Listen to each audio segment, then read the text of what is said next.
Hello, ladies and gentlemen. This is Timothy with TimothyGroup.com. Tonight it's going to be tea time with Tim. So in a little bit, I'm going to show you what kind of tea we're going to have and the fruit blend that we're going to have to go with it.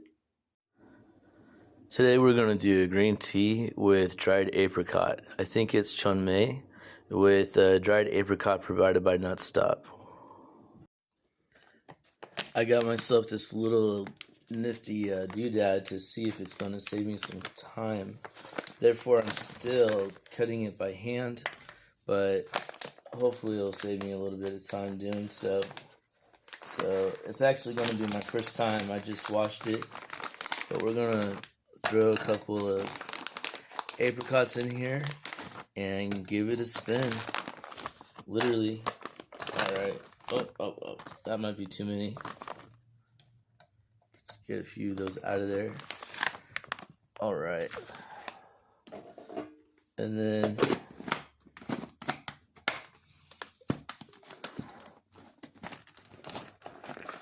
I don't know if you guys can see it.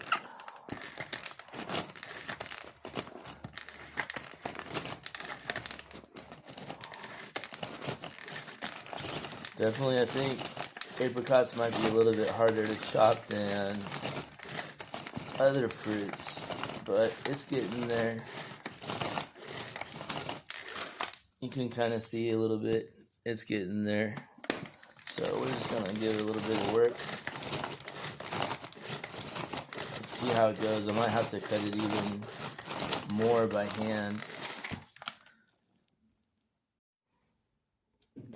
It appears I already broke the chopper and the string won't go back into its place.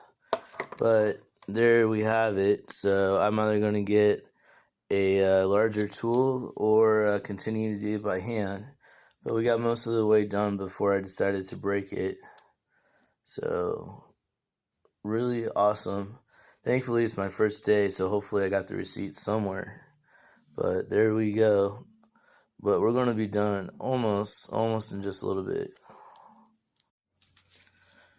Now that we have all the apricot pieces diced up and put on the baking pan, we are now going to turn on the oven light, turn it to about 225 degrees or so, and put this in the oven for about an hour.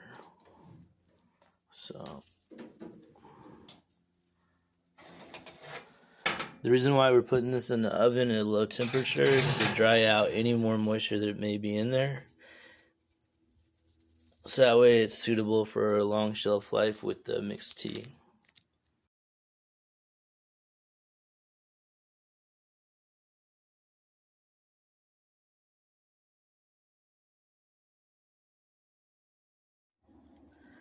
In addition of mixing this really well with the apricot, I'm also adding in some of these blue cornflower petals. Give it a little bit of extra pop and zing when we get our teas inside the bags. So you can kind of see them scattered a little bit, but this is pretty well mixed, and I'm going to start bagging it soon. Then we're going to start serving it. So almost ready.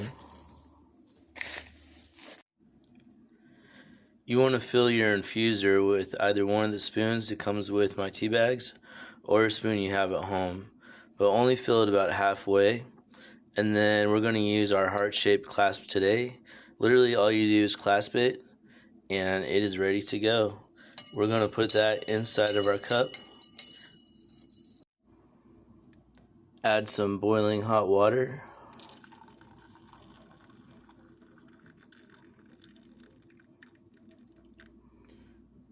Maybe a little bit more. So these are 12-ounce cups, and your average tea size is between 6 ounces or so, but 12 ounces is definitely more than enough per gram of tea. And then we're going to let that sit for about 10 to 15 minutes or so. Now that it's given some time to seep, we're going to see if it's ready. So generally too, you can take out your seeper. You might get a little bit of strays in there too, but you generally want to take out your seeper and then set that to the side. And then we're going to see how this tastes.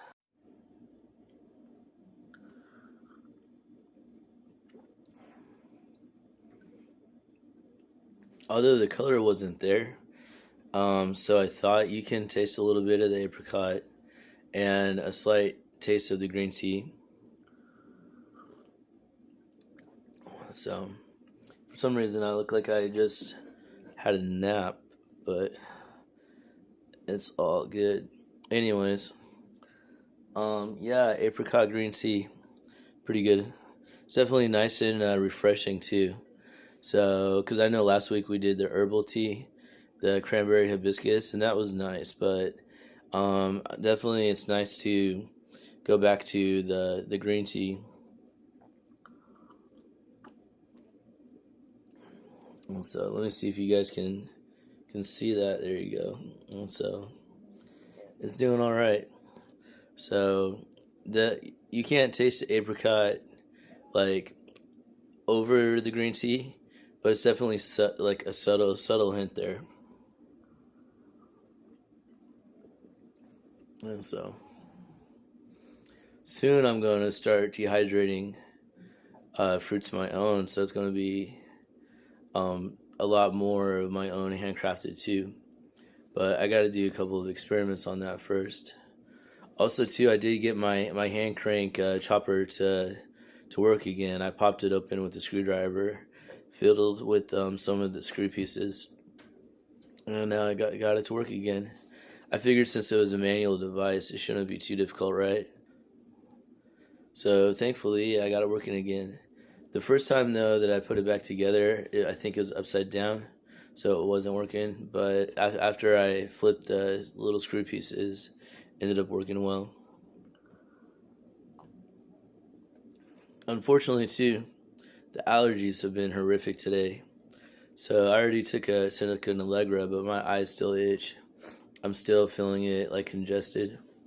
But too, one good thing about the green tea is it's really good for your immune system. And then also too, you can pour local honey in there too to help offset allergies and other things as well. So it's definitely a nice, like, smooth afternoon, early evening type of tea, I would say. One to have, when it's probably 68, 72 degrees out, or have this, served cold or served ice on a hot day. Definitely be refreshing. Like, although Starbucks does spectacular in their teas, this one's just a little bit lighter, I think, with some of their tea options they have as well. So you have a more of that refreshing kind of sensitive. That's kind of what you're looking for too. But anyways, what do you guys think about apricot green tea? Is there another type of tea that you want me to try? And also too, you can get all of the things you need for tea from me as well. And I have the teas on my website. So until next time, I hope you guys enjoy. I hope you like your tea and have a good night. Bye.